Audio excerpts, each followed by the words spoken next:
Bonjour à tous, voici la correction des exercices sur la concordance des temps dans les subordonnés au subjonctif. Et d'abord, bravo à tous les élèves qui ont essayé de rendre les exercices entièrement ou partiellement. Voilà, c'était déjà très bien d'essayer. Et quoi qu'il arrive, tout le monde a eu juste au premier exercice qui consistait à attribuer le bon chiffre à chaque exemple. Pour un verbe au présent dans la principale et un subjonctif présent dans la subordonnée, on avait affaire au cas numéro 1. Verbe au passé dans la principale, subjonctif imparfait dans la subordonnée, c'était bien le cas numéro 3. Verbe au présent dans la principale, subjonctif parfait dans la subordonnée, c'était le cas numéro 2. Et enfin, verbe au passé, subjonctif plus que parfait dans la principale, cas numéro 4. Alors en théorie, c'était facile. En pratique, ça l'était un petit peu moins. Premier des exercices d'application, indiquer si les actions de la subordonnée sont simultanées ou antérieures à celles de la principale. Donc pour cela, il suffisait d'analyser le verbe de la subordonnée. Par exemple, essent, labora werint, waleat et puniwisset. Essent était l'imparfait du subjonctif du verbe être. Donc si on se reporte au tableau, quand on a le subjonctif imparfait, on est dans l'expression d'une simultanéité. Ce qui donnait donc simultanéité pour la première phrase. Labora werint, on a un radical de parfait avec la terminaison erint, ce qui correspond à un subjonctif parfait. On est donc dans le cas d'une antériorité. Et ainsi de suite. Waleas est au subjonctif présent, il exprime donc la simultanéité. Le dernier, puniwisset, est au plus que parfait du subjonctif, radical du parfait plus terminaison isset. Cela correspond toujours à un cas d'antériorité. Exercice 3.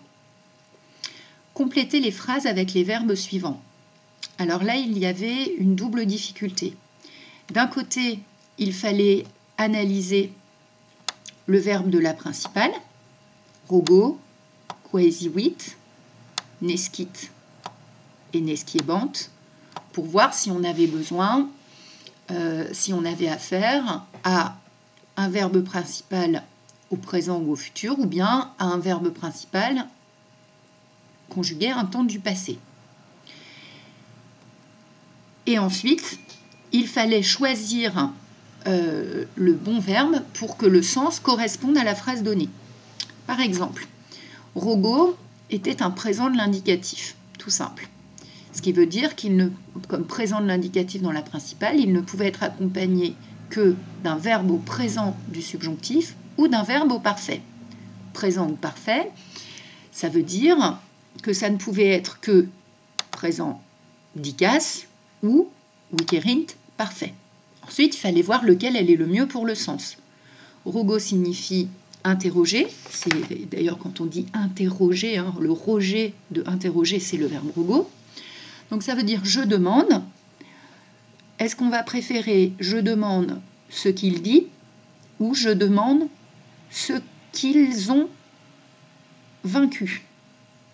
Alors comme le quid est neutre, c'est un petit peu gênant. En même temps, on avait deux phrases qui commençaient par imperator, donc le général d'armée. Donc en fait, quand vous aviez les verbes winco, isere, wiki, victum, il valait mieux être dans un contexte de guerre et de victoire militaire. Donc a priori, on va réserver les verbes wicerint et wikicent aux phrases 2 et 3. Et donc là, le plus logique, c'était d'utiliser dicas, donc je demande ce que tu dis. Et n'oubliez pas que dans la proposition subordonnée interrogative indirecte, on utilise comme ponctuation le point et pas le point d'interrogation qui est réservé au style direct. Même chose en français. Phrase numéro 2. Quasi oui était un parfait de l'indicatif. ce qui veut dire que dans le tableau parfait de l'indicatif, dans la principale, on ne pouvait avoir qu'un imparfait ou un plus que parfait dans la subordonnée. Donc imparfait ou plus que parfait, ça nous laissait donc comme choix soit le plus que parfait Wikicent, soit l'imparfait Dickeret. Mais comme on est dans un contexte de guerre, ça allait beaucoup mieux de prendre le verbe vaincre.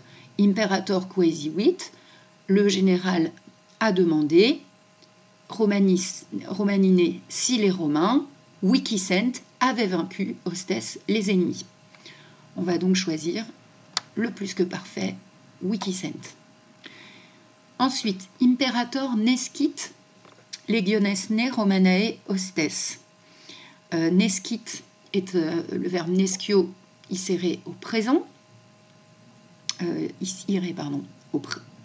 Nescio. Ah oui, j'ai fait une petite faute là. C'est hop, on va la corriger tout de suite. Hop, iré. Ici, si je fais des fautes dans les... Voilà, iré. Donc, en tout cas, c'est un présent de l'indicatif. Donc, quand on se reporte au tableau présent de l'indicatif, dans la subordonnée, on attend soit un présent, soit un parfait, ce qui donnait donc dicas ou wikirint. On a utilisé dicas tout à l'heure. On est dans un contexte militaire, donc wikirint est à privilégier.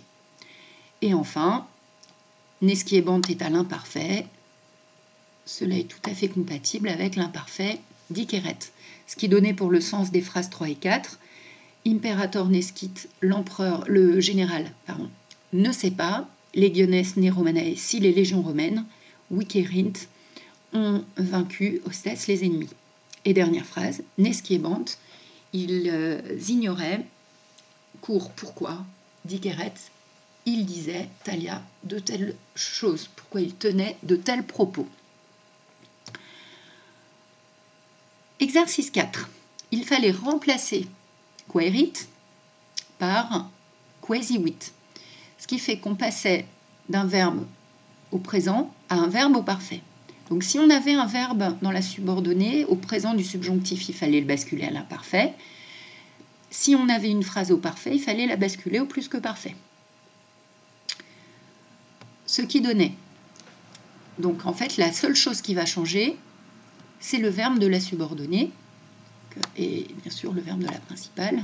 Quaerit va être remplacé par quaesivit à chaque fois.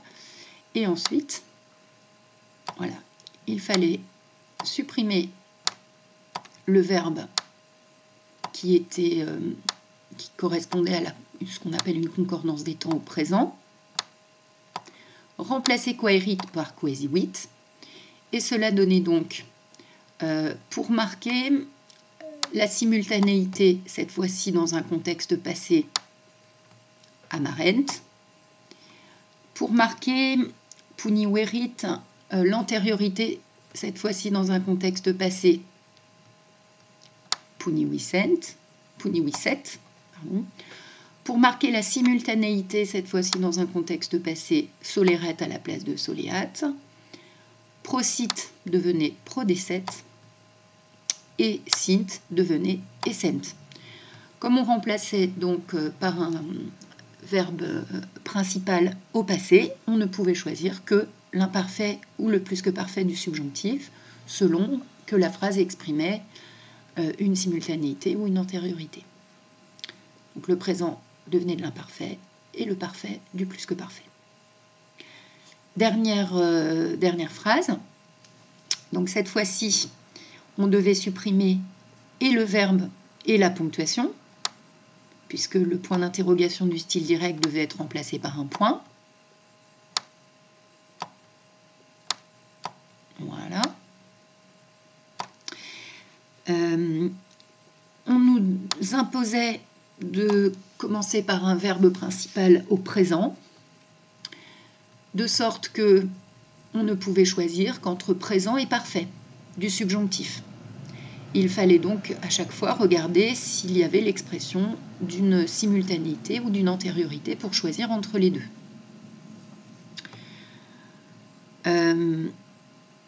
Ce qui donne. Donc, les guides, c'est vrai que ça commençait par un piège, c'est jamais simple. Les guides, peut être soit un présent, soit un parfait. Parce que l'ego isere legi lectum a le même radical au présent et au parfait. Donc en fait, il y a deux possibilités.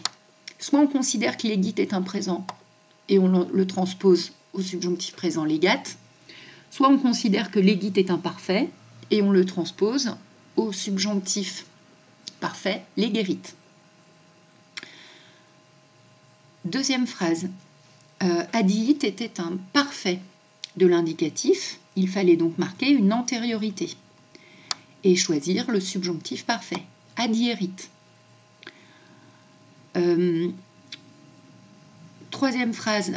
Viserunt était un parfait de l'indicatif. Il fallait donc exprimer une antériorité et choisir viserint. Est était du présent. Il fallait donc choisir la simultanéité avec le subjonctif présent sit. Et enfin, le dernier était à l'imparfait, ce qui imposait une antériorité avec le subjonctif parfait fuerit. Alors, pour revenir simplement sur le sens de ces différentes phrases, au présent, dans l'exercice 4, ça voulait dire « il demande pourquoi les Romains aiment de nouveaux dieux », ou dans un contexte passé, « il a demandé pourquoi les Romains aimaient de nouveaux dieux ».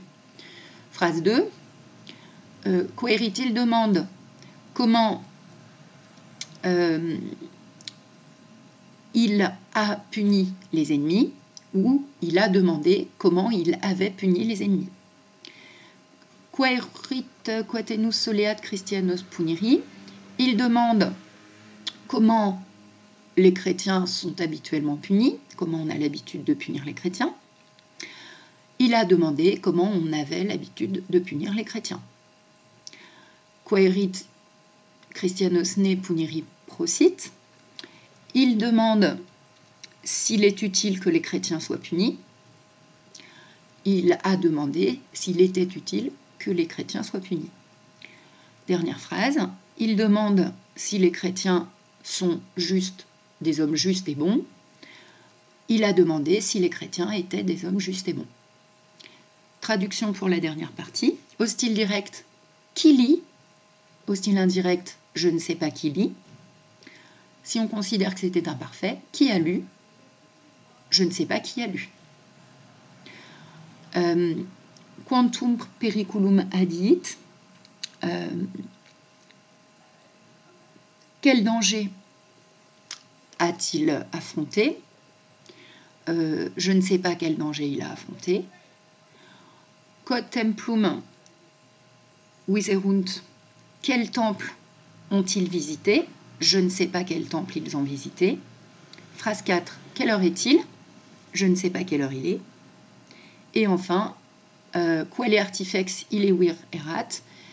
Quel artisan était cet homme? Je ne sais pas quel artisan était cet homme. Voilà, j'espère que vous avez eu toutes les réponses attendues. N'hésitez pas à me poser encore des questions si vous avez besoin. Et félicitations pour tout le travail fourni, bonnes vacances et surtout bonne poursuite d'études à tous. Au revoir.